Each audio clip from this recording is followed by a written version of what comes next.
There is something pleasant about receiving a handwritten letter from a friend. It's also very enjoyable to write a letter. Choosing the paper and envelope, writing with your favorite pen, and the satisfying pleasure of licking the envelope and putting on a stamp. Unfortunately, since the widespread use of email, not many people write and send letters anymore. The history of letter writing, however, is very interesting.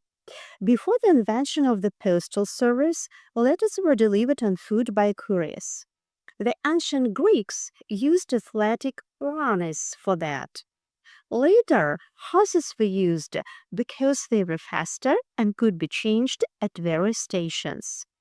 The Romans developed the system into the postal service. The Latin word "positus" meant carriers, and that's where the English word "post" comes from. The material of letter writing has changed over time. Originally, people wrote on clay tablets. Later, the Egyptians started using papyrus, a plant that grows in the river. The English word paper comes from this plant. In the West, paper was produced from animal skins. In medieval times, the Saxons used the bark of the beech tree called buck. This is where the English word book comes from.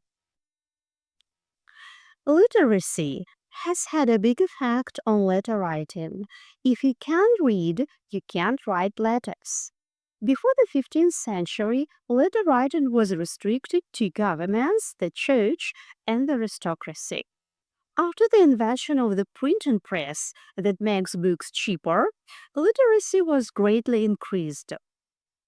Ordinary people started writing letters, and it became the most popular and the only way of long distance communication until the invention of the telegraph in 1837. Much of what we know of the lives of people long dead comes from personal letters.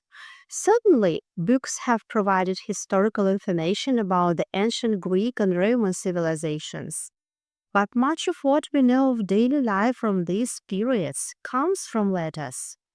Modern biographers get most of their information about the famous people they are writing about from their correspondence. In the 18th and 19th centuries, letter writing was considered an art, an essential part of life.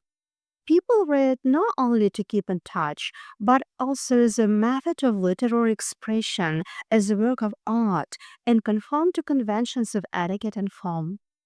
Literary figures wrote letters knowing that they would be read in the future by historians, and one day might be published. There were even novels consisting of a series of letters, known as the epistolary novel. Even after the telephone became a common fixture in homes, people continued to write letters. What killed the letter was the widespread use of email and the development of texting and chatting on social media. This type of communication has many advantages, so you don't need to worry about the hassle of paper, envelopes, stamps, and going to the mailbox. It's also possible to get an instant reply. So stay tuned for more updates and insights. Thank you for watching Globe Gist News. I am Tatiana and we'll see you next time.